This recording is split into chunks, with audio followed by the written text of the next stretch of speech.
kira kanu joina devile nana kala de karamogo nana bismillah karamogo nana usmani haidara nana bismillah karamogo nana kala de karamogo nana o karamogo nana usmani haidara nana bismillah karamogo fille anga fama Allah ta foba fille bismillah haidara fille anga ala kira chata baye fille bismillah ila me bawunana ila me bawla chema wonana bismillah ila me bawunana ila me bawla muso bawunana bismillah isama gawu kakena wa ala ki inani here bismillah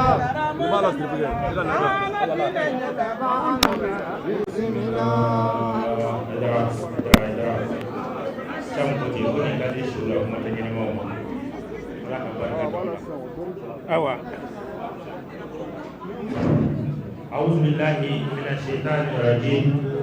بسم الله الرحمن الرحيم اللهم صل وسلم وزد وبارك على محمد وآل محمد اللهم رب اشرح لي صدري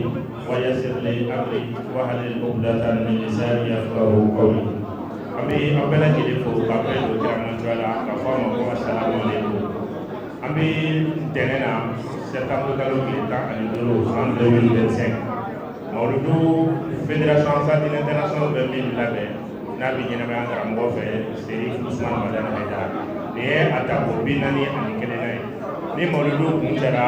ani Knofindilo be Boromike na kuma ko confronter presse andori keneka ale tako kan ani wolonga landi ni bari adamne na 2010 au 100 ni na kere siko tan ani wolonga landi ni min bi la nyamaya ani ka labe anga doyen fe no e Kassim Traoré ambil ko dama to hakili tiga ni para ko to mina aka to o mina no ko nana yala sanga sega wati ko to no ko so na la sunama donc ko na ko fana Ansartin International ka page officiel be no afama ko Ansartin International abe YouTube ka abe TikTok ka abe Facebook fana ka donc ka ni Ansar de o fana be no ka page be no to biti lu ba ni to ni la donc Ansartin International o Ansar ka page officiel e be Ansar ko na ko ni beso ale de ka inshallah abi taka ko ni ka yo to ma ni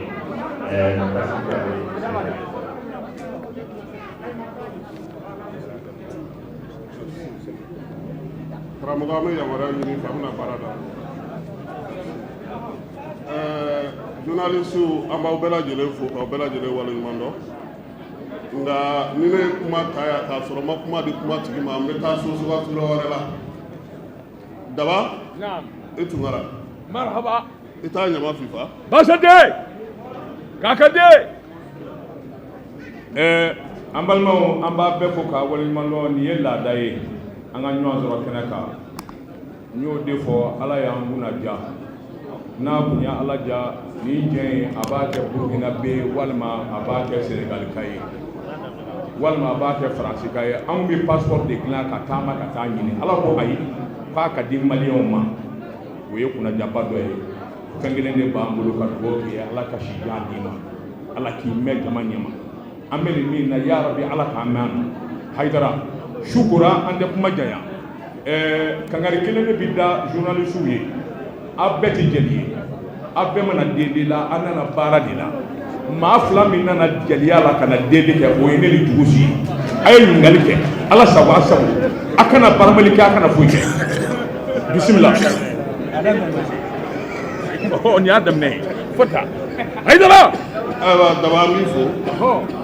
k'a ɲini lamɛnjɛkulu fɛ n'u bɛ se ka dɔ bɔ mankan na kosɛbɛ yaasa an ka se ka ɲɔgɔn faamuya so in kɔnɔna na Ousmane Cherif Marane Haidara an ka karamɔgɔ an b'i fo kɛrɛnkɛrɛnnenya la layidu a timɛli la sabu san o san n'an jɔra nin kɛnɛ kan a b'an hakili jigin 2010 la i ye layidu di kunnafonidilaw ma ko ni Ansaru ta banna pewu min ye conférence de presse ye o bɛ sigi ɲinan y'o san 15 ye Daba bɔra ka kuma dɔ fɔ tiɲɛ don an yɛrɛ tɛ jeli ye nka waleɲuman dɔnbali o bɛ bila kafiriw fɛ tiɲɛ Usman Sherif Marani Aydara peut-être mɔgɔ caman t'a dɔn nka bi an ka jamana kɔnɔ a sen bɛ dingɛ min da la marifatigiw tɛ se k'o ɲɛnabɔ dɛ ayi a ka majigin a ka sabali a n'a ka ko faamu o bɛ ka ko min ɲɛ bi ni a faamuna ɲɛmaaw fɛ parce que o don ko Aydara ye kuma dɔ fɔ a bɛ n'a fɔ hali kunnafonidilaw kan ka baara kɛ n'o ye o ye mun ye a ko n'ale m'a da don Mali ko la a b'a da don dugu jumɛn ko la ale ye maliyɛn de ye wallahi Aydara sabula ale bɛ se ka dɔ fɔ Mali de ma o de y'ale faso ye tiɲɛ karamɔgɔ an b'i fo ani foli ka kan i bɛ sira min kan i kana bila dɛ ya rabbi an b'a dɔn k'a fɔ kow bɛ sen na ko wɛrɛw bɛ sen na nka i bɛ min kan naam hakili la an bɛ ziyara daminɛ tuma min na Tamani anw bɛ don e yɛrɛ ka mobili kɔnɔ an bɛ bɔ yan an bɛ taa o kɛra o y'a sɔrɔ fa fitinin don an b'a sigi an sen kan wallahi kabi so bi bɔgɔso la fo bi a bɛ cogo min bɛɛ lajɛlen ɲɛ b'a la wallahi donc don tɛmɛna i tun bɛ min fɔ an ye naam i yɛrɛ ka kɛ o maa ye hali bi karamɔgɔ est-ce que senkanw b'i kɔ dɛ a caman de n'i ye mobili ye pare-brise ka bon ni rétroviseur ye o kɔrɔ rétroviseur y'i ka ɲɛta i k'i ɲɛ jɔ o la min tɛmɛna i k'i hakili to la belebele min b'i ɲɛ i k'o fana lajɛ ka o fana kunbɛn o ye tiɲɛ ye Usman Sherif Marani Aydara an b'i fo basa de sabula layidu min n'i y'a ta kunnafonidilaw ye i ma deli k'a bɔrɔtɔ a t'o bɔrɔtɔ o wa conférence de presse yɛrɛ kɔfɛ anw mago ma deli ka jɔ i la su fara tile kan n'u ma dayɛlɛ an ye an kana ka na an ta f'i ɲɛna o tɛ nkalon ye donc an b'i fo o la est-ce que halisa naam ala ka si jan ani kɛnɛya di ya rabbi Allahu amin i bɛ min ɲini ala fɛ naam n'o y'i faso kisili ye n'o y'i faso tangali ye naam ala ka dɔ fara a kan hali bi ala m'o kɛra Ansaru ye papier di Dawa naam a kuma ka ca i yɛrɛ ka kuma su kora o nka ze ye miliyari 1 miliyɔn 250 fɔlɔ naam o de donna mawuludu la fɔlɔ sabula baara bɛɛ lajɛlen ma ban hop donc ɲininkaliw caman kɛra ɲinan mawuludu la karamɔgɔ yɛrɛ ko ten ko ni mawuludu kɛra ni mankan ma k'a la Amadu o ye tiɲɛ ye parce que n'i bɛ ɲɛ i bɛ senkan mɛn kuma bɛɛ nka o t'i bali taali la ɲɛfɛ ayi abada donc bi a ka kan fɛn dɔw bɛ yen naam latilenniw na kɛ olu la karamɔgɔ yɛrɛ fɛ mɔgɔw ka se ka faamuyali kɛ parce que mɔgɔw ye délocalisation kɛ ko karamɔgɔ bɛna na stade yɛrɛ de bila u y'o ta k'o monter k'o k'o ye o kɛra mais ala barika la question réponse don ne ye min mɛn o t'o ye ayi donc préparatifs bɛna na di mɔgɔw ma o la u ka se k'o faamuya fɛn caman fɔra sɔnɔgɔli la an ka jamana yɛrɛ basigili la mɔgɔw m'olu faamu a ma faamu nka n'an ye ɲɔgɔn minɛ fɔlɔ k'an ye maliyɛn ye naam a tɔ bɛna bɛɛ lajɛlen na y'o kɔnɔna na wallahi Aydara an bɛ kuma di ale ma naam ni o ye Alu Badara ye ko laseli dɔ b'ale fɛ yala an ka kuma di kunnafonidilaw ma a ye kuma in surunya a ye kuma surunya karamɔgɔ sɛgɛnna kalo kelen bi a bɛ bɔ ka bi la a bɛ munumunu salo la kelen a y'a surunya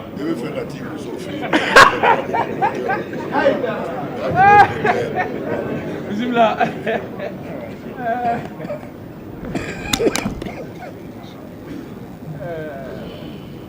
ayiwa naam Assalamu alaikum wa rahmatullahi ta'ala wa barakatuh. Wa alaikum salam. Haidara. Allah ka si jan ni kɛnɛya di ma. Ala k'o kɛ. N kɔrɔ Kasimu y'a fɔ cogo min na. Naam. Kuma caman fɔra yanni mawuludu ka daminɛ Ala sɔnna a kɛra. An bɛ Ala deli dunan minnu nana Ala ka segin n'u ɲuman ye. Ya Rabbi. Karamɔgɔ ne b'i fo kosɛbɛ kosɛbɛ. Nka souvent n'i bɛ karamɔgɔ lajɛ a hinɛ de kan k'i minɛ. Ya Allah. Nin bɛɛ jama bɛ mɔgɔ min nɔfɛ ni se min b'a ye bi jama min b'a kɔ n'i y'a di ne ma ne ti bɔ dɛ u bɛ ne digi digi so kɔnɔ de n tɛ taa yɔrɔ si nka n'i y'a yɛrɛ ye tagama na mɔgɔw ɲama i bɛ kabakoya an bɛ dugawu kɛ halisa Ala ka kɛnɛya d'i ma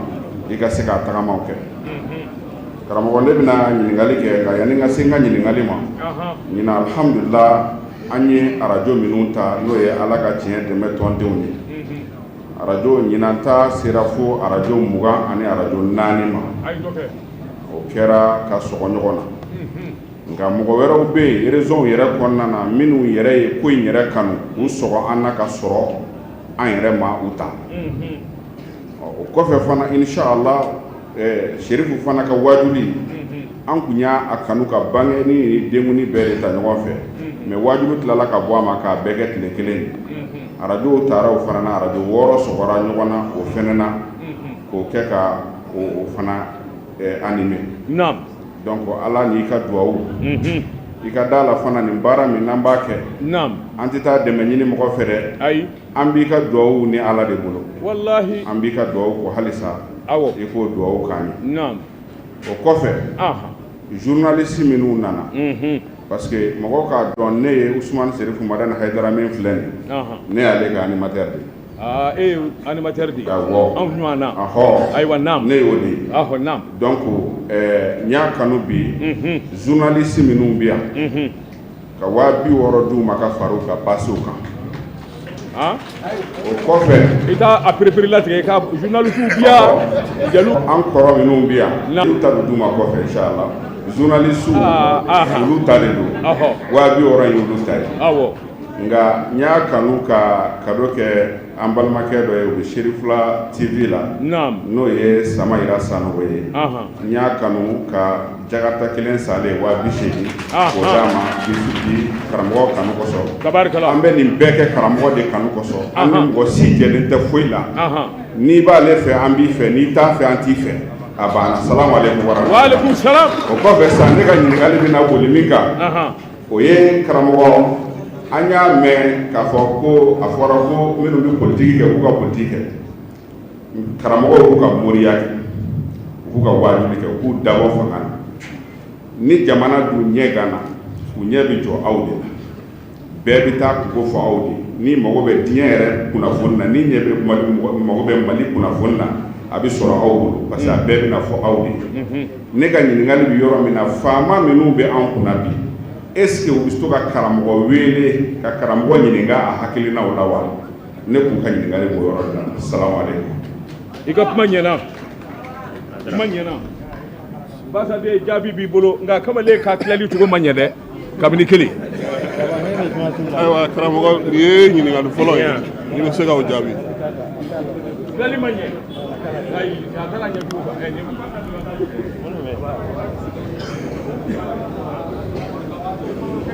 Basaden kuma kakaden kuma bɛnnen don e la kuma Assalamu alaikum wa rahmatullahi ta'ala wa barakatuh. An bɛ fɔlɔ ka Ala fo ka Ala barika da ka Ala wale ɲuman dɔn n'an bɔra yen an bɛ sɔli an ka kiraba kan Muhammad sallallahu ta'ala alaihi wa sallam o kɔfɛ k'an ka foli ɲɛsin nabaga bɛɛ lajɛlen ma jango an balima journaliste minnu bɛ an bolo bi an b'u fo k'u wale ɲuman dɔn an b'a fɔ u ye k'u bisimila u b'u ka so sira b'u bolo fana ɲininkali bɛɛ la n y'o fɔ a ye siɲɛ caman ni journaliste nana Hayidara fɛ yen tu es libre ɲininkali fɛn o fɛn ka di ye sira b'i bolo i k'o ɲininkali kɛ n'an bɛ min dɔn an b'o jaabi an b'a fɔ an nisɔndiyara aw bisimila ɲininkali min kɛra an denkɛ n'an balimakɛ fɛ o de ye n'a sɔrɔla faamaw bi to k'an ɲininka hakililaw la n b'a fɔ a ye anw ye mɔgɔ min ye anw sigilen tɛ ka faamaw ka ɲininkali kɔnɔ anw ye maliyɛn de ye fɛn o fɛn bɛ Mali la ni an y'a ye a man ɲi hɛrɛ t'a la malidenw ma u y'an ɲininka u m'an ɲininka an bɛ s'u ma an b'a f'u ye n'u y'a reçoit min bɛ anw ni bi Mali fanga cɛ o de ye n'an ye min mɛn n'an ye min ye min ni jamanadenw ka hɛrɛ t'a la an b'a ɲini u fɛ u ka reçoit min b'an fɛ an bɛ taa f'u ye u kan ka min kɛ ka jamanadenw lafiya ka mɔgɔw hakili sigi an bɛ taa ɲini u fɛ ni reçoitli yɛrɛ sumayara n'u ma reçoit kuma na an bɛ ci sa mun ma an ka microw la u b'a mɛn anw ni u cɛ ye o ye nka kuma dɔw la n'an ko a mago b'u la u b'an jaabi silamɛ ye silamɛ de ye hɔrɔn ye hɔrɔn de n'an ko a mago b'u la tuma dɔw la u b'an jaabi u b'an reçoit u b'an bonya min b'an fɛ fana an b'a f'u ye hali n'a man d'u ye parce que ko in y'o de ye n'i ko i bɛ tiɲɛ fɔ dɔrɔn a bɛ fɔ ko e ye faso jugu dɔ ye mais anw t'an da de a bɛ fɔ de ko anw dɛsɛra mais anw t'an da de fɛn o fɛn n'an y'a ye a man ɲi an ka jamana kɔnɔ an b'a ɲɛfɔ fanga ye nin man a kana kɛ tan a y'a kɛ tan n'u y'a to a la o de don n'u y'a bɔ a la ciden y'a ka ci lase anw ta y'o ye salamu aleykum wa rahmatulahi taala wa barakatuh.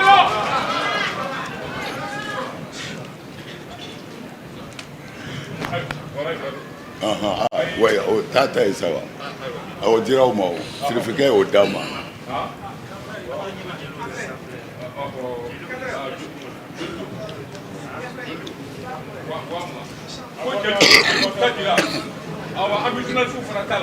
À tout là.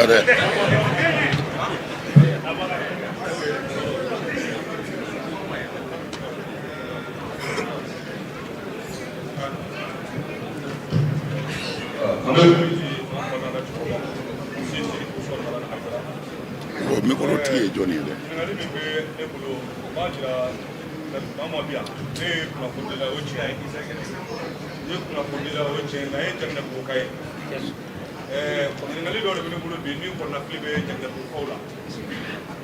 N'a fɔ Kasimu y'a fɔ a ka kuma daminɛ na sisan ko Mawuludi n bɛ hakili to yen Mawuludu délocaliseli ko kuma bɔra karamɔgɔ fɛ k'a fɔ Mawuludu kun kɔnɔna na komi kɛnɛ tɛ se ka segin ne ma na Ala barika la ni Janginɛbugu dugutigi ye ɲɔgɔn ye a kumana kan ni jeunesse ɲɛmɔgɔ ye ɲɔgɔn ye a kumana kan u bɛɛ ka laɲini u ko kumaw de kɛ n ka ɲininkali ye u fana ko Janginɛbugu ko don n b'a k'a ye o tɛ dɔwɛrɛ ye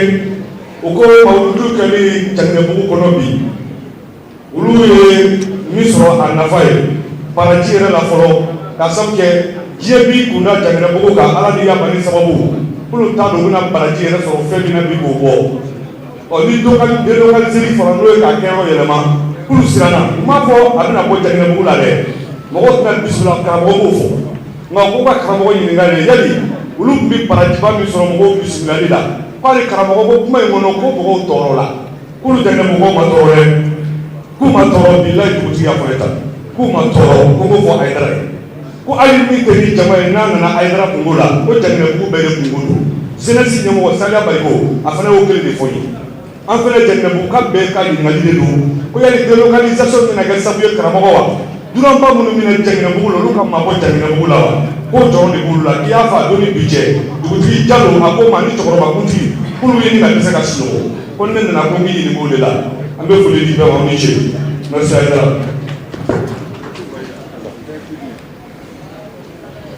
Ayiwa n bɛ Janginɛbugu ka bɛɛ fo k'a daminɛ dugutigi la ka se jeunesse ma ka se musow ka tɔn ma an ka foli bɛ Janginɛbugu n'a lamunu bɛɛ tiɲɛ don Ala b'a dɔn dɛsɛ kuma de don ni Mawuludu sera ni dugutigi yɛrɛ nana ka na misiri kɔnɔna lajɛ ka kuru kɔnɔna lajɛ a ti jigin an na yɔrɔ koronna n'i ye mobili ta ko i bɛ bɔ Mawuludu yɛrɛ kɔnɔ fɔ n'i taara sira wɛrɛ fɛ nin sira in tɛ ti marché fan si denmisɛnnin la jeunesse mɔgɔw yɛrɛ ka cɛsiri o de b'a nɔgɔya dɔɔni o la an y'a ye mɔgɔw ti siyɔrɔ de sɔrɔ dɔw b'u sigi de k'u sɛmɛ kogo la fo ka taa dugu jɛ dayɔrɔ t'u bolo Ala ni dekun fɛ bon an y'a ye vraiment an k'a lajɛ sigida mɔgɔw y'an ka mɔgɔw reçoit du o du diɲɛ na Ansaru kelen bɛ k'a bɛɛ fa Mawuludu la Ala k'u sara mais malgré tout o n'a ta bɛɛ jama tɔba de bɛ yen minnu ma yɔrɔ sɔrɔ u bɛɛ bɛ dɔw bɛ si k'u sigi de n'i yɛrɛ nana yan sufɛ ka mɔgɔw lajɛ i b'a ye ko a tɛ se ka kɛ yan bilen o de la an y'a kanu toujours wajuli bɛ k'a kɛ yɔrɔ kɔrɔ la n'o ye omnisport ye ni Ala sɔnna ni si sɔrɔla mais mɔgɔw bisimila yɔrɔ o bɛ kɛ foro la comme o yɔrɔ fɛrɛlen ye hali n'i ma sokɔnɔna sɔrɔ n'i ye jiriju dɔ sɔrɔ i bɛ se k'i ka dɛbɛ da ye i lafiyalen b'i da o de la an y'a labɛn san wɛrɛ ni Ala sɔnna ni siw y'o sɔrɔ dunan o dunan bɛ na a événement bɛɛ an bɛna kɛ foro la pour que mɔgɔw ka lafiya a kun ye lafiyali de ko ye ani dunan minnu bɛna u ka se k'u yɛrɛ sɔrɔ sinon a man d'an yɛrɛ ye a ka bɔ yan mais dɛsɛ de b'a kɛ sinon yankaw y'u seko kɛ u sara bɛ Ala bolo merci beaucoup.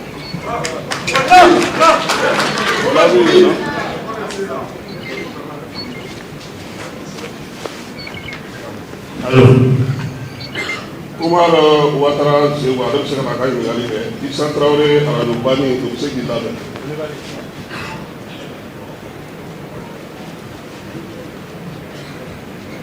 An b'a ɲini ɲininkalikɛlaw fɛ aw ka explication ninnu nɔgɔya aw ye safa ɲininkali ma directement pour que mɔgɔ ka ca quoi mɔgɔ 20 de b'a bolo minnu bɛ ka ɲininkali kɛ donc a ye ɲininkaliw kɛ directement a ka commentaire to yen.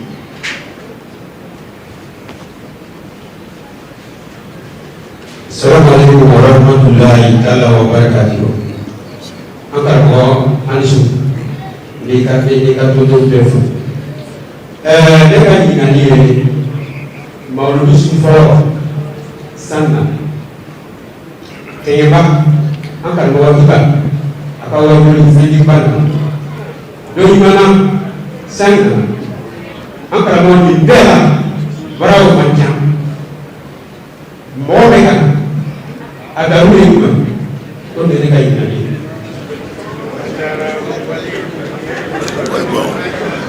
mɔgɔw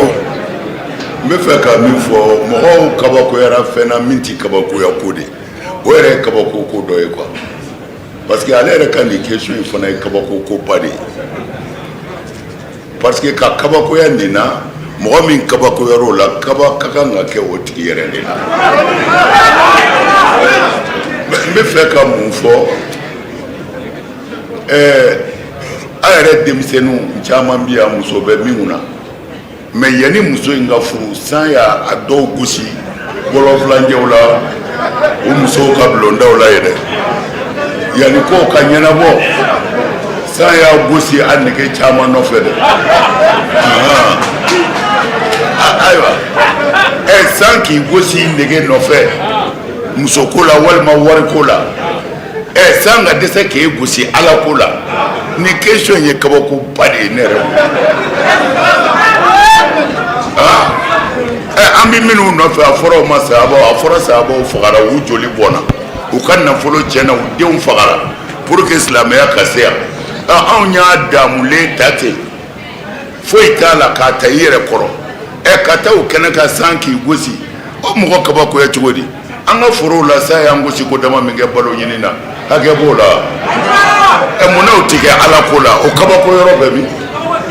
salamu alaikum warahmatullahi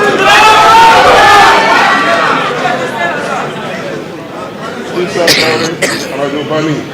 Musa Dabo kita info kala Musa Dabo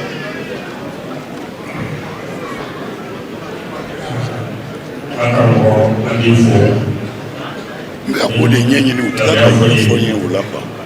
o kɔfɛ san'an k'an ka ɲininkali tɛnku ayiwa basi tɛ an b'a fɛ ka waleɲuman dɔ de yira an karamɔgɔ la a denkɛ n'o ye Sɛrifu Ali Bubakar Haidara an minnu ye kunnafonidilaw ye minnu bɔ région wɛrɛw la ka na Mawuludu la yan laada dɔ b'a bolo san o san Mawuludu kɔfɛ a bɛ su kelen labɛn fo a ka taa surafana dun na ka taa an ka baro kɛ a yɛrɛ fa ka n'o ye Sɛrifu Sɔmɔla Haidara ye ani ka anw bilasira kunnafoniw di cogo ɲuman karamɔgɔ ka hakilinaw kan o bɛɛ bɛ baara in kɔnɔ bi an y'a ye a bɔra ka 60 de di kunnafonidilaw ma k'a yira k'a fɔ nin dɔrɔn tɛ a su kɔnɔna na minnu bɛ bɔ région wɛrɛw la a ye 60 fana jate k'a d'u ma k'u k'a fara u ka transport kan o barikada kun bɛ k'a da nin ɲɛkɔrɔ k'i den tɛ o kan ye ala ka n'a sara nin hɛrɛ ye o kɔfɛ ɲininkali min bɛ an bolo a mɛnna kuma yɛrɛ ɲininka Mawuludu yɔrɔ min bɛ karamɔgɔ bolo o ye establishment ye kuma caman a bɛ ye ko terrain dilanna balontan de kama balontan bi ni ani Mawuludu bɛnna mɔgɔ bɛna kɛ cogo di ala ma sɔn ka anw faga fo ɲina an y'a ye a sera ka kɛ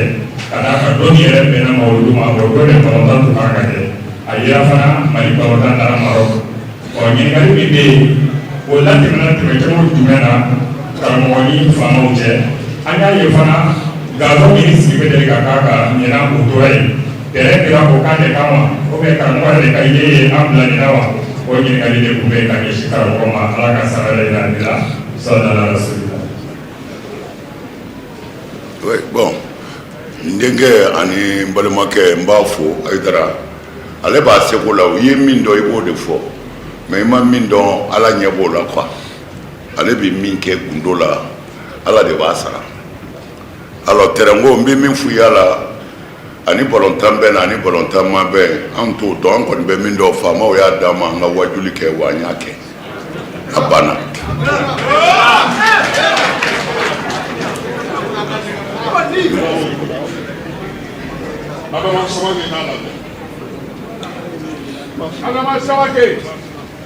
Karamɔgɔ Alula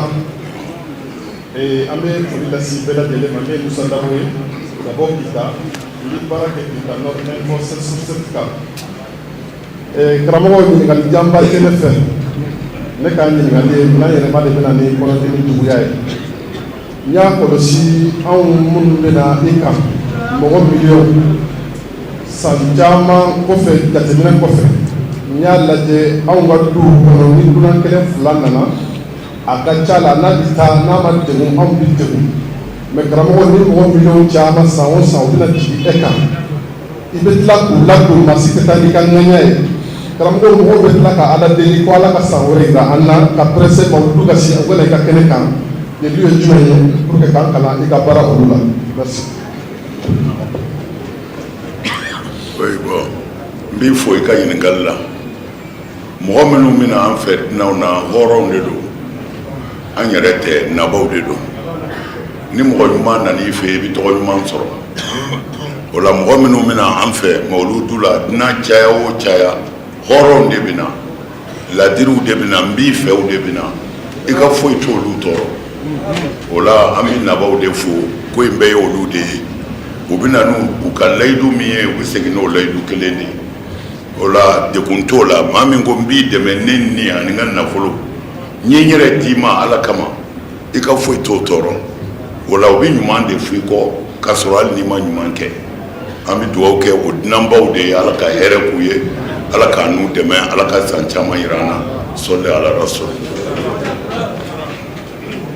Radio Rural Adama Samake Kaba Masina Usman Ba BJ Media k'a lajɛ. Karamɔgɔ salamaleykum. Waaleykum salam. Karamɔgɔ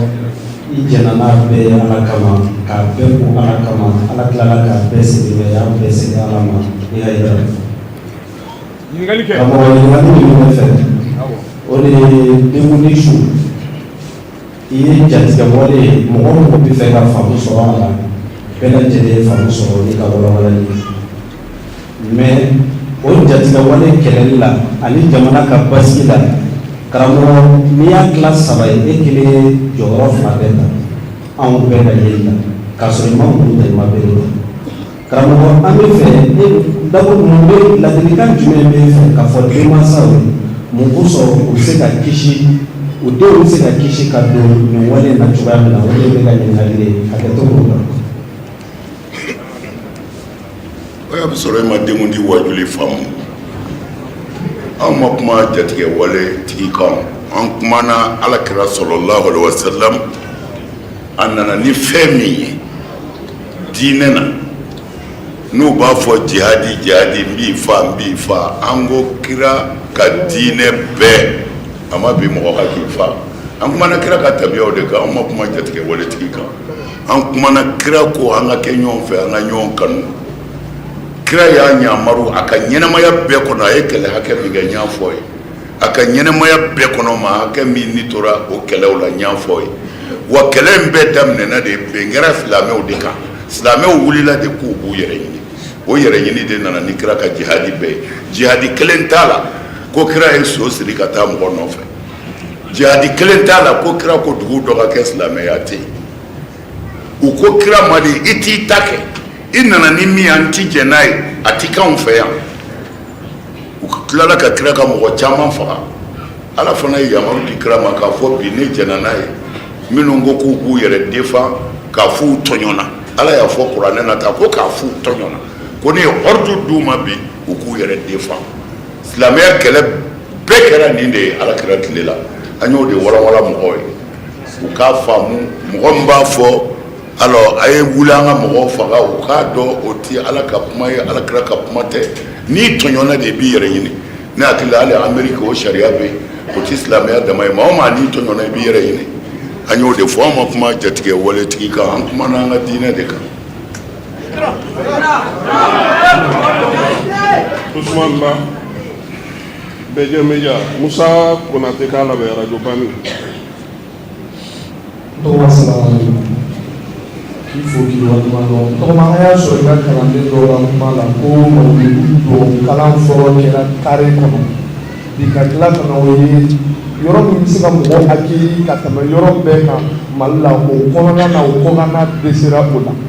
anw tun bɛ mawulidu kɛlɛ filɛ ni e kɛlɛli de ye yan ja kun wɛrɛ b'a la ɲina i da sera mun ma n'o ye Fatimiya mɔgɔw ye Seydou i ko ko ziyara ni mawulidu kɛlɛkun ye mɔgɔ dɔw de kana dɔn sabu olu de ye ko in tigi yɛrɛ yɛrɛ ye fɛɛrɛ kɛra k'olu de latunu Seydou e da magara la kultura de sira fɛ o ka dɔgɔn dɔɔni ne ka faamu na e mana maga mun na barika bɛ don o la yala est-ce que a ma se nin ka ɲɛfɔ i ka karamɔgɔw ye yaasa ɲinan bɛɛ ka kɛ nin kan malgré mɔgɔw tɛ fɛ a ka ye nka bi ziyara kɛnɛ tɛ yen mun falen don i n'a fɔ Imamu Huseni Seydina Ali n'a denw bɛ yɔrɔ min fɛn ma bon silamɛya bolo bi mun bɛ kɛ diɲɛ fan bɛɛ i n'a fɔ ko mawulidu ne ka ɲininkali kun ye Musa yala a ma se dɔ ka fɔ ni kun in na kosɛbɛ wa salamu aleykum wa rahmatulahi wa barakatuh. Ouais, bon. Kuma ɲɛna n cɛ fɛn dɔw bɛ yen i k'a fɔ fɔcogo dɔ la o ka fisa fɔcogo dɔ ye parce que fitinɛ kɔnɔnaw de don mais anw bɛ arabu ka fitinɛ de kɔnɔ yan an ka silamɛ fɛn o fɛn bɛ yan a bɛɛ bɛ arabu ka fitinɛ de kɔnɔ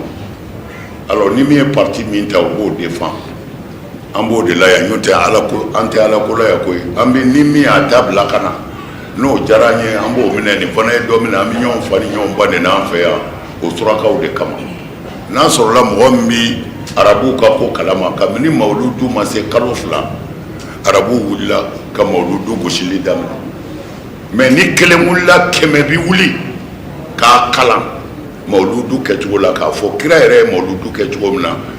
arabu 100 bi wuli anw da ça fait ni kumana mawuludu ka yan dɔrɔn a bɛ k'anw ka kulekɛla ninnu ɲɛna k'anw kan b'olu de ma non non non non olu bɛ ci de la o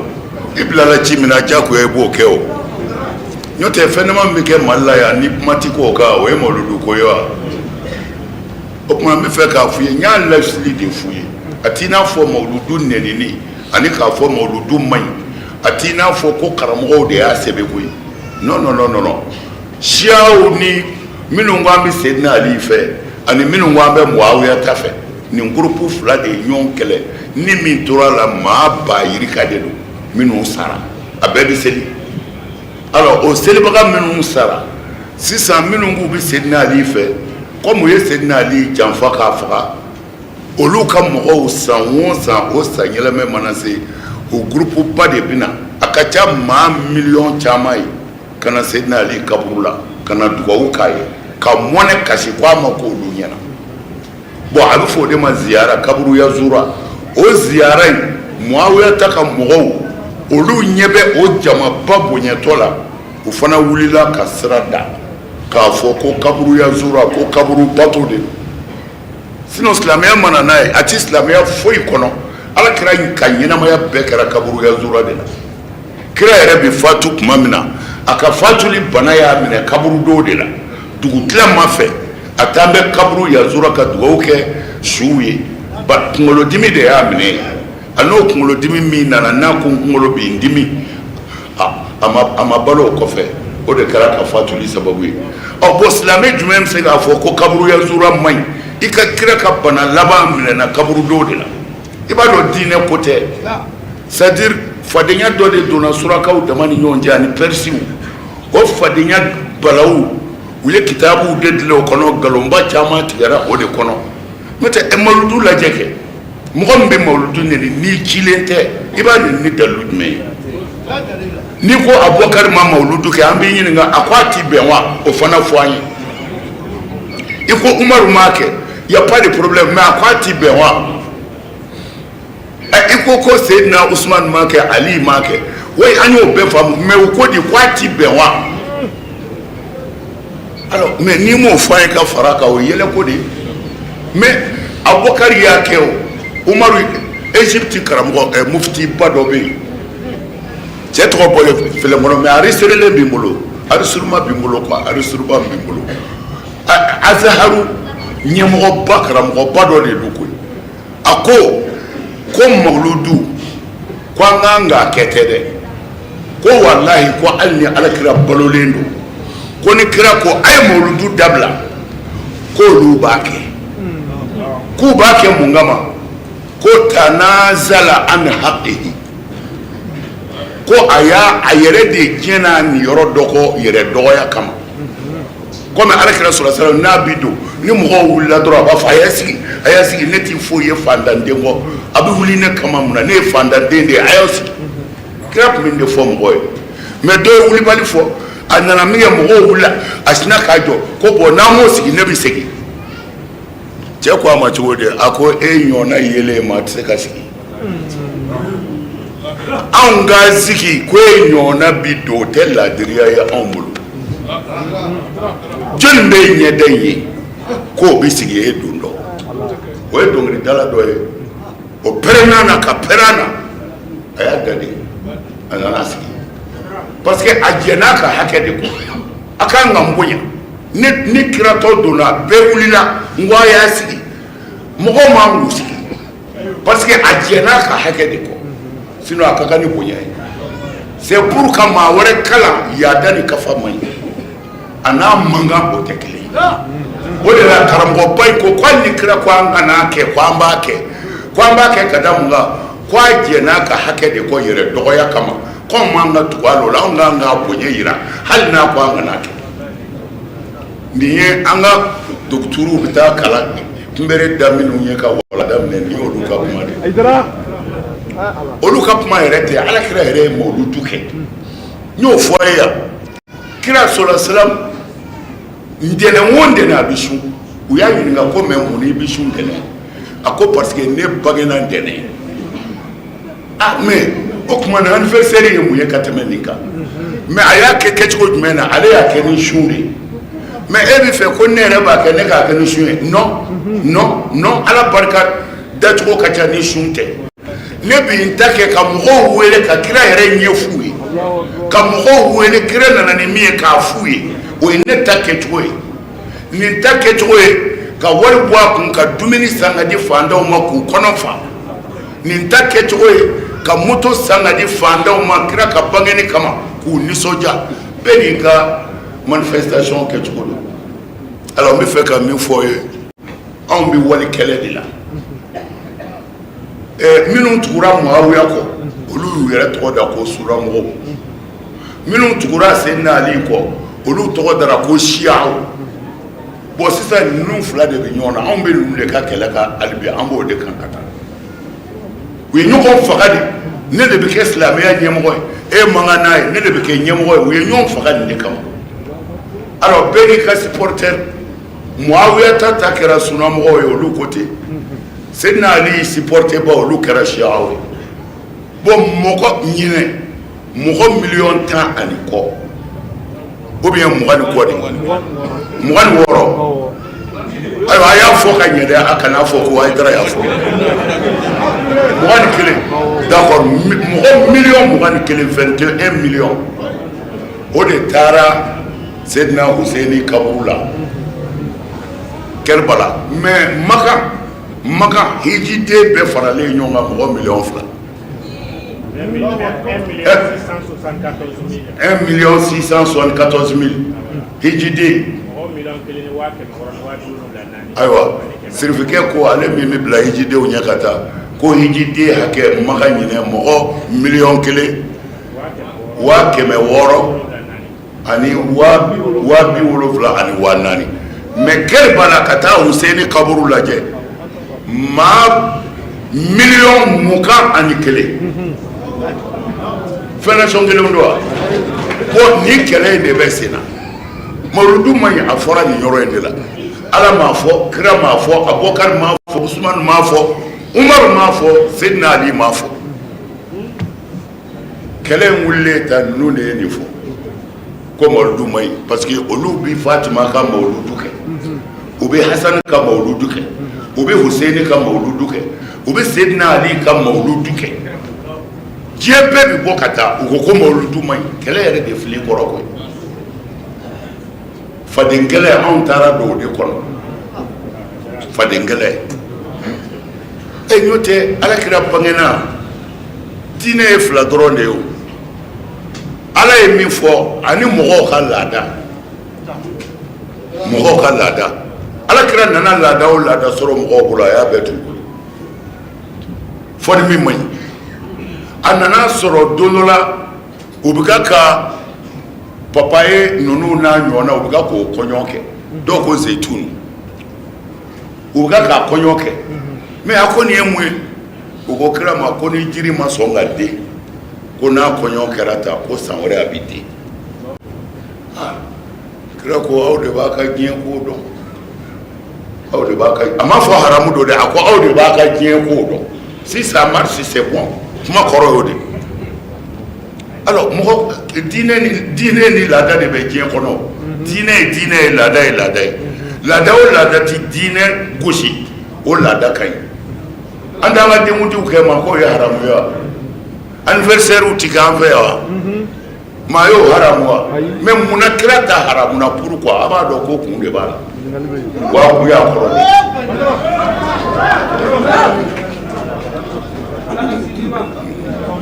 Musa Konate Sani Sogore k'a labɛn radio Sifaya numéro 2. Musa Konate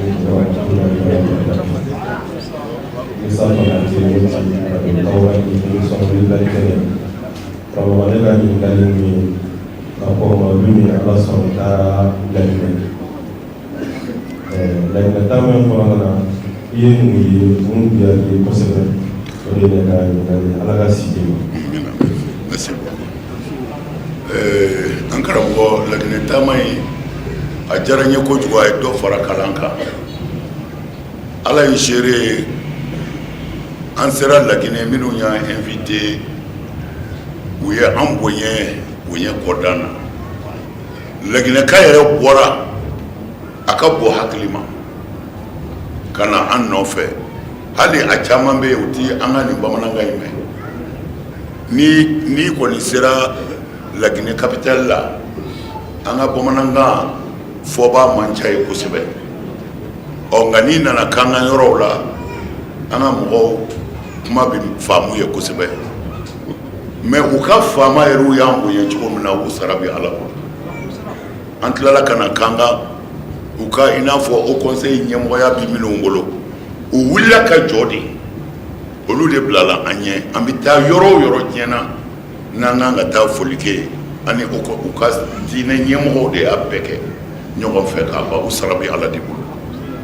Guinéens y'an bonya laginɛka ka ɲi laginɛka ka ɲi u y'an bonya fo ka se a dan na Ala y'a seere an ye min sɔrɔ ye kanu don et puis an nisɔndiyara fana mɔgɔ min ye baya kɛ Ala de b'a hakɛ min ye Ala ka layidu wɔɔrɔ ta e tun b'a la dɛ nabi e tun bɛ wa a banna o tumana kuma jara sisan an taara u ka gouverneur fɛ yen gouverneur ko k'ale de tun kan ka na ne fɛ yen ko mais k'a fɔra ko ne wulila ɲɔgɔn b'a ɲɛna an y'a fɔ a ye kuma caman fɔ dɛ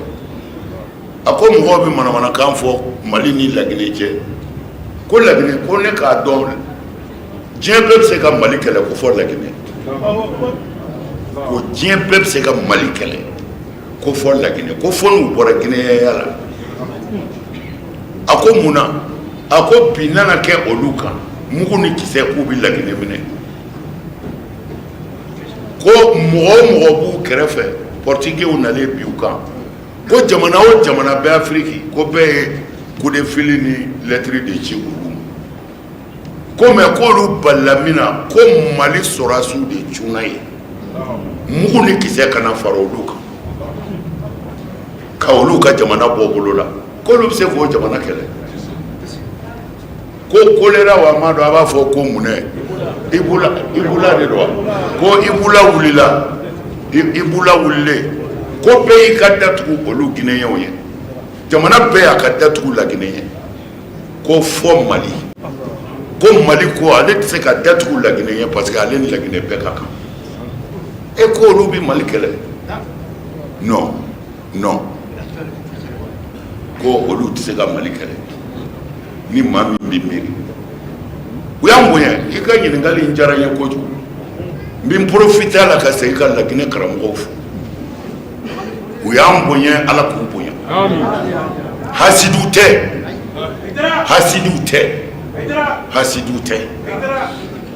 an n'a bɛɛ de y'a kɛ ɲɔgɔn fɛ i sunamɔgɔw i sufiyaw an n'a ɲɛmɔgɔ bɛɛ de y'a kɛ ɲɔgɔn fɛ tout an bɛ Laginɛkaw fo an bɛ Laginɛkaw fo ala sago ye Fuseni Sogore awa fama ta labɛn ouverture média Fuseni Sogore hawa ouverture média Salam karama an ka foli bi la voix des citoyens de Fangaba Fawada na Fuseni Sogore ɲininkali min bɛ an fɛ na k'a k'i ye o ye an ka président Ibrahim Boubacar Keita ala ka hinɛ a la a ye layidu ta terrain na bɛɛ ɲɛna wa a ka dugukolotigi fana tun bɛ o minisiri ko papiyew labɛnna ka ban hectare 150 bi d'i ma mɔludu kɛyɔrɔ la bon comme fanga dɔ bɛ taa dɔ bɛ na minnu bɛ a nɔ na bi fanga ko sira kan n'a sɔrɔ ko u y'i wele ko se kɛra dossier ma walasa k'i ka yɔrɔ segin e ma an b'a fɛ k'o de la kɛtɔ min ka sala la i ka ɲininkali ɲɛna mais n bɛ fɛ ka min f'u ye dugawu kɛ Hayidara ye ko ala k'a s'a yɛrɛ kɔrɔ n b'o de fɔ bɛɛ cɛ ye min ye cɛ y'i yɛrɛ de ye mɔgɔ y'i yɛrɛ de ye siga foyi t'a la dugawu kɛ dɔrɔn ko ala ka Hayidara s'a yɛrɛ kɔrɔ o b'a bɔ ala sago awa fama ala k'i si yɛrɛ kɔrɔ ala k'i sa anw fana kɔrɔ awa fama mana bɔ yen laya jara k'a labɛn awa laya jara k'a labɛn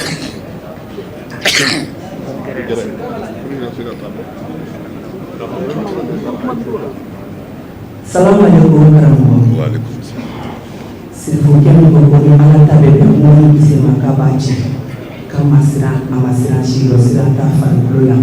san 10 san 40 a kuma kama yɛrɛ Hayidara Usman Sɛrifu Famara Hayidara ne bɛ fɛ ka ɲininkali min kɛ o de ye i bɛ to ka dugawu kɛ an ka jamana ye i ŋaniya ɲuman bɛ ka taa jamana ma waati bɛɛ a ka di ye basigi ka don jamana kɔnɔ nka i bɛ tila ka ci fɔ jamana marabagaw ɲɛna ne t'a dɔn min b'i bila o la o ma daminɛ bi dɛ kabini lawale fɔ bi ne ka ɲininkali ye nin ne ka kɛ cogo l'aw fɛ. gasi t'i la awa o ye cadeau ye koyi cadeau ma daminɛ bi dɛ karamɔgɔ bɛ cadeau di kabini an bɛ carré kɔnɔna na fo ka taa se o de ma daminɛ bi yɛrɛ ne yɛrɛ donna cadeau di la fɔlɔ ne yɛrɛ bɛ to ka cadeau di karamɔgɔ kuma b'i bolo. an b'a balimamuso fo a sara bɛ ala bolo wa i bɛ ne ye maliyɛn de ye n'ala y'i kɛ jamana min den ye i bɛ dugawu kɛ o jamana ka lafiya de a ka sabati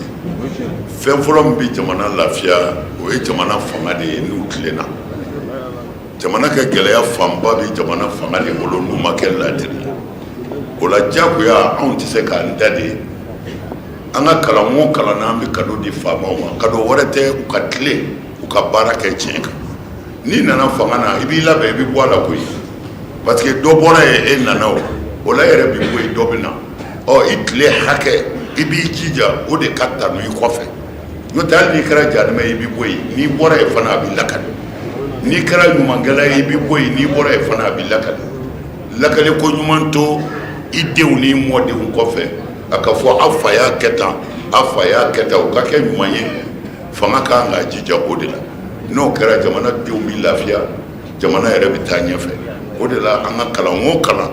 an b'a bonya da u kan hali n'u mago tɛ an yɛrɛ la an mago b'an yɛrɛ la o de la an bɛ cadeau d'u ma pour que jamana ka lafiya ala sago i sago a jara. Laya Jara ka na ni Boubacar Payita b'o fana k'i labɛn Laya Jara e ka question posera merci Boubacar Payita e fana ka question posera journaliste a bɛ ka ɲininkali kɛ bi dɛ Kureshi kuma jɛ ka fɔ.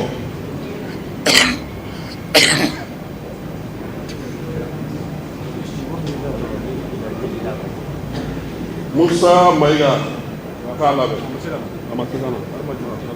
Salam alaikum karamɔgɔ an b'i fo fasoden bɛɛ lajɛlen tɔgɔ la karamɔgɔ b'i fo fana ne yɛrɛ tɔgɔ la e kama bonya caman a kɛra n ye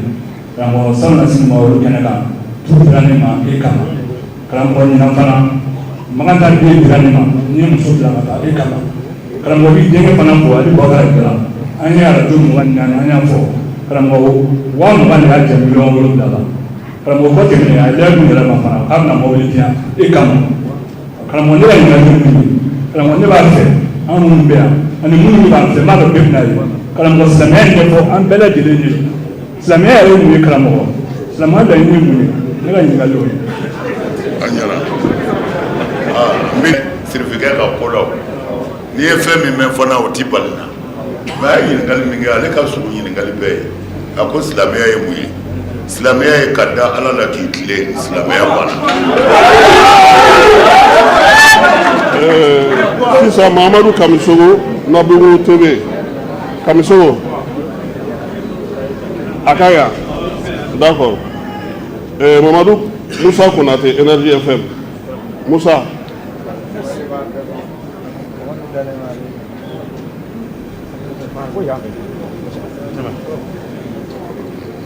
Assalamu alaikum bɛɛ lajɛlen fo ne Musa Konate n bɛ baara kɛ groupe Media Energy la a tɛgɛ arajo n'a bɔlɔ san o san bɛ ye kɛnɛ in kan ala ka san cɛ a ka o sumaya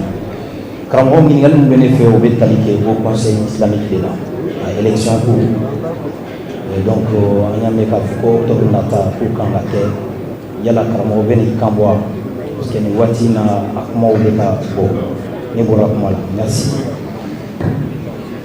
an b'a ka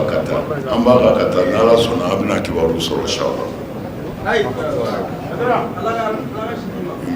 Seni Koboyina ka bɔ Burkinakaw fɛ yen. Assalamu alaikum karamɔgɔ. Assalamu alaikum karamɔgɔ. Voilà. Wa alaikum salam. Anu bɔra Burkina. Awɔ. A ka wajulu caman na a b'a fɔ ko an silamɛw an bɛɛ ka bama an kelen kelen min bɛ se min na ka dɛmɛ kɛ silamɛya sira nin kan. N b'a président international fo a sigi nɔ yɔrɔ la san'an ka bɔ yɔrɔ la ziyarati yɛrɛ kan kun kumana fɛ. Anu ka laɲini kun ye ko caman sɛbɛnna karamɔgɔ kan kuma caman fɔra a kan mɔgɔ ye livre kɛ. Anu projet min kun b'anu fɛ minnu Burkina bɛ kan o ye an kun fɛ ka documentaire biographique dɔ réaliser karamɔgɔ cɛ. Voilà ka karamɔgɔ k'a yira mɔgɔw la ko nin yɛrɛ daminɛna modèle min na mɔgɔ bɛ fɛn dɔ modèle min na a ye kuma caman min fɔ mais wajibu fɛnɛ o kan de mɔgɔ bɛ karamɔgɔ dɔn ka bɔ o kan mun ko jumɛn don karamɔgɔ b'a fɔ ko jumɛn don karamɔgɔ y'an kalan o la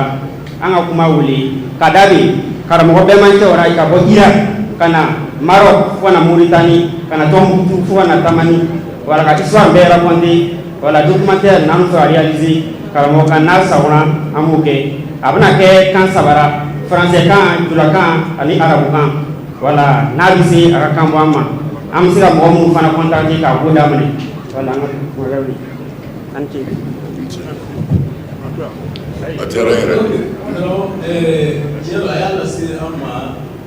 Mali la n'an b'a fɔ Mali la a y'a lase an ma n y'a fɔ a ye fɔlɔ k'a bɛ kɛ foyi t'a la o kɛ a ka na a b'a mɔgɔw yira la mɔgɔ minnu b'a dɛmɛ ka baara kɛ n'o ye Yawatara ninnu ye y'a Konate ninnu ye olu ka baara don donc sira min bolo ka baara kɛ komi n y'a f'i ye cogo min o cɛ a m'a f'i ye ko sira min ka baara kɛ yan wala sira min ka baara kɛ i bɛna o fɛ dɔrɔn baara bɛ cogo kɛ ni Ala sɔnna ma. Inshallah. Bon an b'a fɔ a ka baara la baaraw bɛ ɲɔgɔn dafa quoi n'o tɛ documentaire kɛra a mɛnna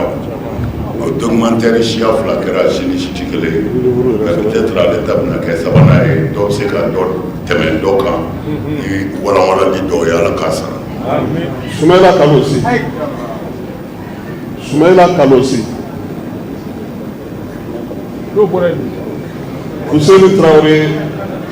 Thiafin Témé o k'a lamɛn. Salamu alaikum. N bɛ karamɔgɔ ni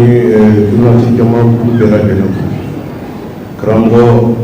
ne Kalosi ma se ka fiyɛ o ye karamɔgɔ ye Ala ye. Karamɔgɔ min f'i ɲɛna sisan ɲinan mamuru kɔnɔna na mɔgɔ minnu e n'olu mɔgɔw da de ko nɛnikɛlaw kana jaabi ko ye angɛrɛ e ma tuma min na e y'o fɔ ne nana ye mɔgɔ 1000 kɔnɔna na 999 bɛɛ y'a da de fo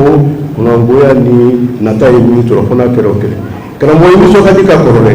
mais ɲinɛ ne nisɔndiyaba de e la ɲinan mawludu la min ye kabakoya o tuma na e ye bolo kɔlɔsi ɲinan mawludu kɔnɔ n'o ye nisɔndiya n ka question ye salamu alaikum. O kɔrɔ ye a bɛ sɔrɔ e de ye nisɔndiya de ye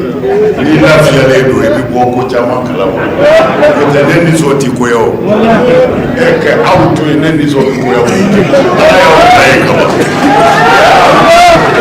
nisɔn tɛ se ka koya k'aw to yen ayi ni ansaru bɛ yen aw ko ayidara an b'i dɛmɛ an ni n'an ka nafolo k'aw to yen ne nisɔn bɛ koya cogo a bɛ sɔrɔ sisan i ni muso bɛnna de ye. dama ɲini bɛ ja min ye nɛnɛ cɛn ta ye ka bɔ marisina an b'a fo a bɛ kɛnɛ kɔnɔna na san o san a bɛna mawuludi la an ka foli bɛ s'a ma dama ɲini bɛ ja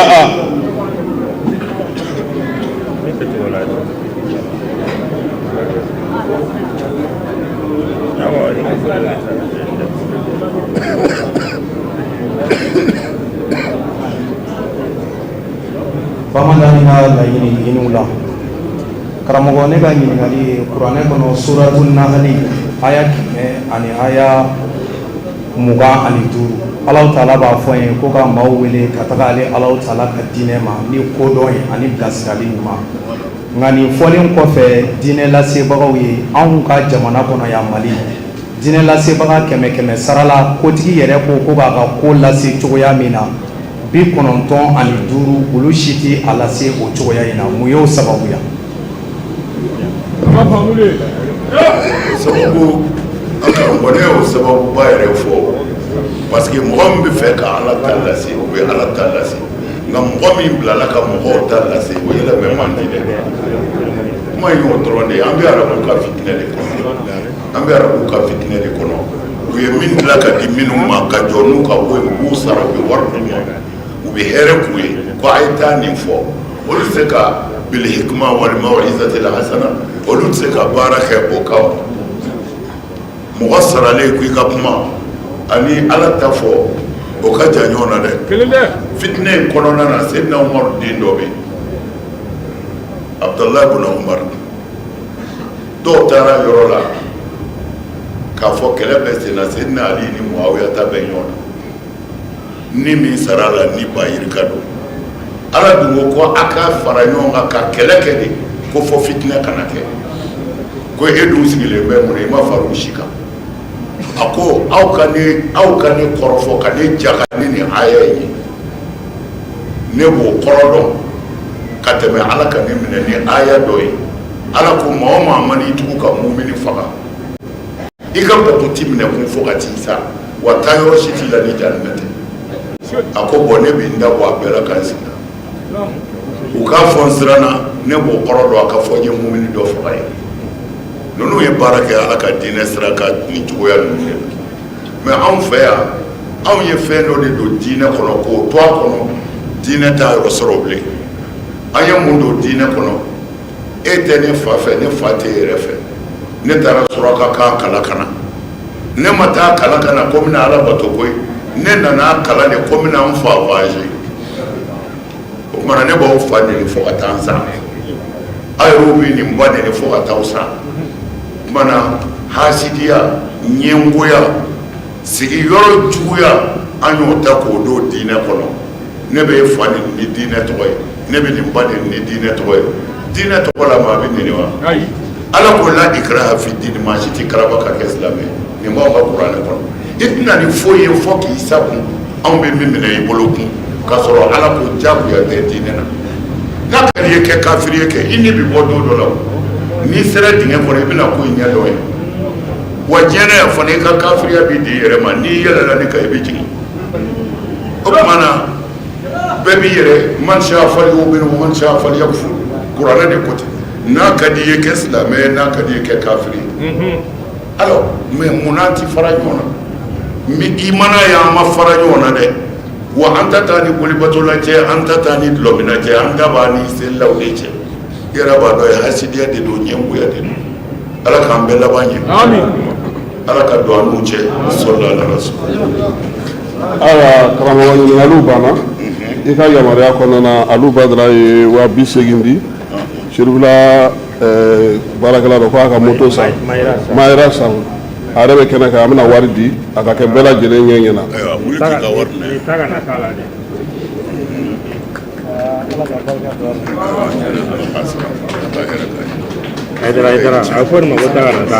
Awa karamɔgɔ an bɛ kumakuncɛ kumaw d'i ma ani dugawu yaasa ka se ka kɛnɛ wuli. Bon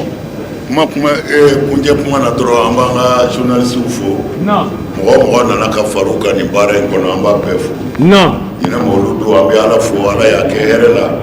jama bonyana cogo o cogo Ala y'a bɛɛ tɛmɛ hɛrɛ la nka nin kɛnɛ in fana kan an b'an ka fanga fo faamaw wulila k'u seko bɛɛ kɛ mawuludu in bɛ se ka kɛ mɔgɔw bɛ kisi cogo min na u ye tenitigi bɔ fan bɛɛ fɛ fo ka taa se mawuludu kuncɛli ma événement o événement an ka faamaw ye sɔrasiw bɔ u ye polisiw bɔ u ye gendarmew bɔ gardiw bɔra ayiwa protection civile bɛɛ bɔra pour que ka adamadenw kɔlɔsi an b'an ka fanga fo o la u ka baara de don mais bɛɛ t'i ka baara kɛ dɛ o la an b'u fo o baara in na ka tila ka dugawu k'u ye nin micro in na Ala ka hakili ɲuman d'u ma jamana in bɛ lafiya cogo min na Ala k'u bila sira kan min bɛ jamanadenw lafiya Ala k'u bila sira kan min bɛ jamanadenw lafiya Ala k'o fanga d'u ma Ala k'o se d'u ma Ala ka Mali basigi Ala ka Afiriki bɛɛ basigi salamu alaikum wa rahmatulahi ta'ala wa barakatuh président bi ale bɛ se ka foli bila k'a kɛ ka sɔrɔ ka nga mɔgɔ b'i la sirikɛ mɔgɔ b'i la an ka ɲɔgɔn ye an maa fila ayi a kana kɛ maa si ɲɛna n'i deli ayi a k'i mɔkɛ kama ala kama an ka ɲɔgɔn ye n t'a fɛ maa ka kɛ yen i yɛrɛ i y'i kelen kelen ala ka ci dɔ bɛ n bolo n'o f'i ye ani tugusa fila. An bɛ karamɔgɔ fo ka karamɔgɔ barika da karamɔgɔ min sɔnna k'a ka waati d'an ma an ka se ka na sigi ka ɲininkali ni jaabi lamɛn an bɛ dugawu kɛ karamɔgɔ ye san caman bɛ Ala bolo Ala k'a d'a ma san wɛrɛ Mawuludu Ala k'o jira an na sini kɛnɛya la journaliste yɛrɛ an b'a yɛrɛ fo k'a barika da a ka timinandiya la k'an ka chefcɛ fo a ye bonya mun kɛ silamɛw ye a n'a baarakɛɲɔgɔn ye an b'a ɲini Ala fɛ Ala k'a n'a sara Ala k'a n'a wasa an bɛ bɛɛ lajɛlen fo mɔgɔ mɔgɔ nana ka na sigi ni lamɛn an b'o bɛɛ lajɛlen fo k'a ɲini Ala fɛ Ala k'an bɛɛ wasa Ala k'a laɲiniw bɛɛ lajɛlen sabati sɔli ala rasulillah dɔnkili fana bɛ yen journaliste ka dɔnkili bɛ yen ni baara bɛ bɛrɛ ka a bolo don a la salamu alaikum. journaliste la ɲinɛ na kɛ ma ala yɛrɛ sanfɛ o de y'a ka bolo bila dumuni na karamɔgɔ bɛ sira di ma a bɛ sira di ma karamɔgɔ.